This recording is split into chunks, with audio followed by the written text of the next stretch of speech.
10 பேர் 10 குழந்தைங்க 17 பெண்கள் அப்படின்னு 27 பேர், 12 பேர் ஆண்கள் அப்படின்னு 39 பேர் உயிரிழந்திருக்காங்க. யார் குழந்தைங்களை பிரச்சாரத்துக்கு கூட்டிகிட்டு வர சொன்னான்?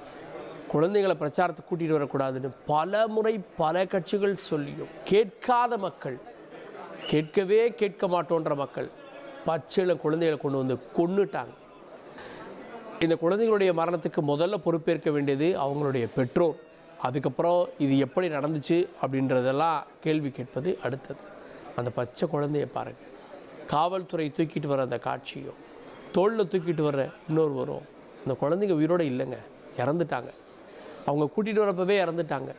ஏன்னா அவங்க முக்கியமான அந்த டிராஃபிக்லாம் நின்று கூட்டிகிட்டு வர்றதுக்கு அவ்வளவு நேரமாயிருக்கு. மயங்கி விழுந்தவங்க கூட்டத்திலேருந்து ஆம்புலன்ஸ் வந்து ஏற்றுவதற்கே அவ்வளோ கஷ்டமாக இருக்குது. இப்போ காட்சிகளில் பார்க்குறோம், இந்த தாயும் அவருடைய 2 செல்ல மகள்கள் இறந்துட்டாங்க. இந்த குழந்தைங்களுக்கு என்ன தெரிஞ்சிருக்கும்? விஜயை பார்க்க போகிறோன்னு தெரிஞ்சிருக்கும். இப்படி ஒரு அசம்பாவிதம் நடக்க போகுதுன்னு தெரிஞ்சிருக்குமா? அந்த குடும்பம் இன்னைக்கு நிர்கதியாக நிற்கிது. ஒரு குடும்பம் ஒரு நாளில் அனாதையாயிருச்சு. யார் இதுக்கு பொறுப்பேற்பா? இந்த துயரத்தில் யார் பங்கெடுப்பா? முதல்ல வருவாங்க, ஆறுதல் சொல்லுவாங்க, போவாங்க. இந்த துயரத்துக்கு காரணம் என்ன?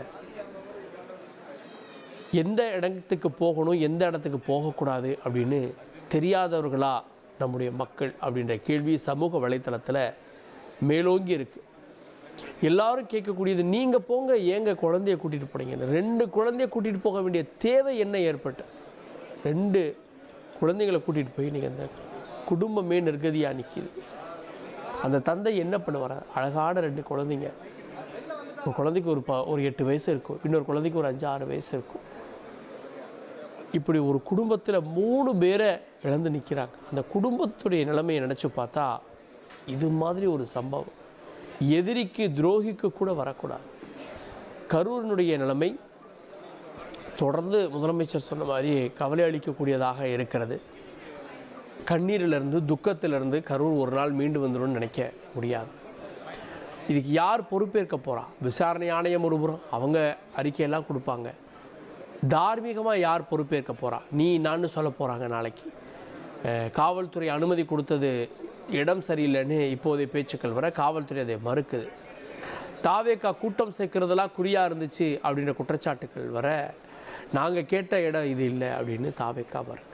இப்படி மாறி மாறி குற்றச்சாட்டுக்கள் வர இதற்கிடையில் மரண ஓலம் தான் கேட்குது. சம்பவ இடத்திற்கு முதலமைச்சர் இரவோடு இரவாக விரைகிறார். இன்னும் சில நிமிடங்களில் அவர் கரூருக்கு வந்துடுவார். ஆனால் கரூரிலிருந்து இரவோடு இரவாக சென்னை வந்து விட்டார் தாவேக தலைவர். அவருடைய நீலாங்கரை வீட்டுக்கு சென்று சேர்ந்து விட்டார். போலீஸ் பாதுகாப்போடு அவர் அவருடைய இல்லத்தில் இருக்கிறார். முதலமைச்சர் கரூரில் களத்தில் இருக்கிறார். இனி செல்லும் இடமெல்லாம் செய்தி. தந்தை டிவியின் வாட்ஸ்அப் சேனலை ஃபாலோ பண்ணினா செல்ல இருக்கும் இடமெல்லாம் செய்தி. இதோ QR கோட் இப்பவே ஸ்கேன் பண்ணுங்க, ஃபாலோ பண்ணுங்க.